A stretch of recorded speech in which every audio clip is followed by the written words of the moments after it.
Astro talk by Rajan ప్రేక్షకులకు కూడా నమస్కారం. ఈరోజు మనము స్త్రీ జాతకంలో కొన్ని ఇంపార్టెంట్ కాంబినేషన్స్, ముఖ్యంగా అది అందరికీ తెలిసి ఉండాలి, అంటే ముఖ్యంగా స్త్రీలకి తెలిసి ఉండాలన్నమాట. సో ఇది ఉండడం వల్ల జీవితంలో చాలా రకాలైన ఇబ్బందులు వాళ్ళు చూడవలసి ఉంటుంది. కాబట్టి ఈ కాంబినేషన్స్ ఏంటి ఒక్కొక్కటిగా మనం చూద్దాము. ముఖ్యంగా ఈరోజు ఒక కాంబినేషన్ చెప్తాను, దాని తర్వాత ఇంకో 2-3 కాంబినేషన్స్ కూడా ఉన్నాయి, అవి కూడా చెప్తాను. ముఖ్యంగా ఏంటంటే మనకి కుజుడు శని ఇద్దరు కూడా కలిసి ఉండడం స్త్రీ జాతకంలో అంత శ్రేష్టమైనది కాదు. అంటే దీనివల్ల ఇబ్బంది ఏం కలుగుతుంది అంటే అసలు ఈ కాంబినేషన్ అసలు ఎలా చూడాలి మనం అనేది ఇంకోటి తెలుసుకోవాలి. ఏంటంటే కుజుడు శని ఇద్దరు కూడా ఒక రాశిలో ఉండడం కావచ్చు, లేకుంటే కుజుడు శని ఒకరికొకరు చూసుకోవడం కావచ్చు, లేకుంటే కుజుడి ఇంట్లో శని ఉండి శని ఇంట్లో కుజుడు ఉన్నప్పటికీ కూడా ఇది అలాగే ఫలిస్తుంది అనమాట.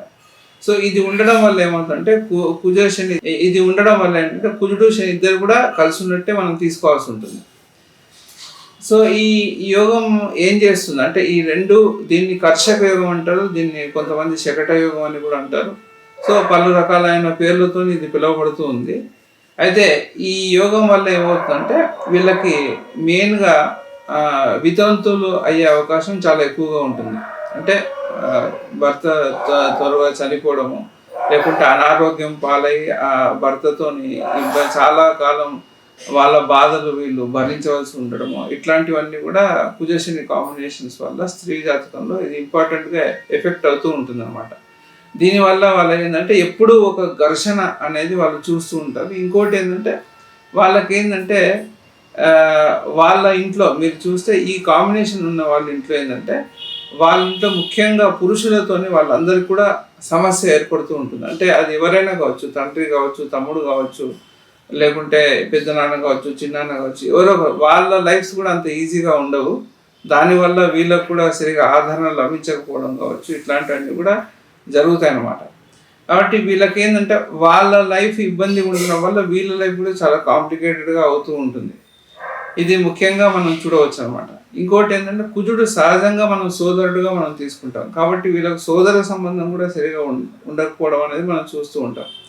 మెయిన్గా భర్తతోని ముఖ్యమైన చాలా సమస్యలు ఎదుర్కోవడం కావచ్చు, అత్తగారింట్లో కూడా సమస్యలు ఎదుర్కోవడం కావచ్చు, ఇవన్నీ కూడా కుజశని కాంబినేషన్స్ వల్ల కలిగే ఒక రకమైన సమస్యలు, చాలా సమస్యలు. ఇది అంత ఈజీగా తొలగదు కూడా, ఎందుకంటే దీనివల్ల మనం జనరల్గా ఏం చేస్తామంటే కుజదోషం అని మనం ఒకటి, అది కుజదోషం అనేది ఇప్పుడు నేను టచ్ చేయలేను, ఎందుకంటే అది చాలా పెద్ద టాపిక్. ఆల్రెడీ కొన్ని వీడియోస్ తీసాను దాని మీద, చూడని వాళ్ళు ఉంటే అది కూడా చూడండి. మామూలుగా కుజదోషం కాంబినేషన్స్ ఉండి ఈ దోషం ఉంటే అది ఇంకా ఎక్కువగా సమస్యలు అనేది క్రియేట్ అవుతూ ఉంటాయి అన్నమాట. కాబట్టి సహజంగా కొన్ని నక్షత్రాలకి, కొన్ని లగ్నాలకి కుజదోషం అనేది ఉండదు. సో అది ఏ స్థానంలో ఉన్నప్పటికీ కూడా, ఒకవేళ అట్లా లేకున్నప్పటికీ కూడా ఈ రెండు కలయిక అనేది ఉండడం వల్ల అయితే సమస్యలు అయితే ఏర్పడుతూ ఉంటుంది. ఇంకొక విశేషమైన ఇంకొక సమస్య ఏంటంటే దీనివల్ల వాళ్ళకి ఆరోగ్య విషయాల్లో కూడా చాలా ఇబ్బందులు అనేవి కలుగుతూ ఉంటాయి. ఆరోగ్య విషయాల్లో కూడా ఎలాంటి ఇబ్బందులు జరుగుతూ ఉంటాయంటే వాళ్ళకి ఏంటంటే బ్లడ్ ఇన్ఫెక్షన్స్, అంటే వాళ్ళకి రక్త సంబంధమైన ఇబ్బందులు కలగడము, దానివల్ల వాళ్ళకి కొన్ని సమస్యలు వాళ్ళు ఫేస్ చేయడం అనేది చూస్తూ ఉంటాం మనం. ఎందుకంటే ఇప్పుడు కుజుడు రక్తానికి సంబంధం ఉంది కాబట్టి, సో వాళ్ళకి రక్త సంబంధమైన ఇబ్బందులు కూడా వాళ్ళు చూస్తూ ఉంటారు. దానికి సంబంధించిన అనారోగ్యాలు కూడా వాళ్ళకి ఏర్పడుతూ ఉంటాయి అన్నమాట. దీనివల్ల ఇంకొక సమస్య ఏంటంటే వీళ్ళకి విపరీతమైన ఎముకలకు సంబంధించిన ఇబ్బందులు, అంటే బోన్స్ రిలేటెడ్ ఇష్యూస్, ఇట్లాంటివి కూడా వాళ్ళకి వస్తూ ఉంటాయి అన్నమాట.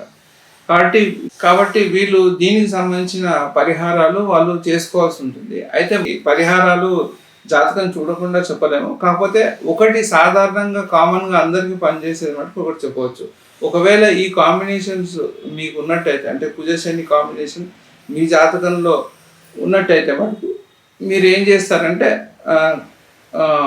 మీరు ఆహారం తీసుకున్న తర్వాత, అది మీరు టిఫిన్ తర్వాత అయినా సరే, లేకుంటే లంచ్ తర్వాత అయినా సరే, మీరు మధ్యాహ్న భోజనం తర్వాత అయినా, ఉదయ భోజనం తర్వాత అయినా, రాత్రి భోజనం తర్వాత అయినా సరే, మీరు తమలపాకు, సున్నము రెండు కలుపుకొని తినే, కొద్దిగా బెల్లం కూడా వేసుకోండి, అది తినే ప్రయత్నం అయితే చేయండి మీరు. దీనివల్ల ఏంటంటే దీనికి ఒక చిన్న పరిహారం ఇది.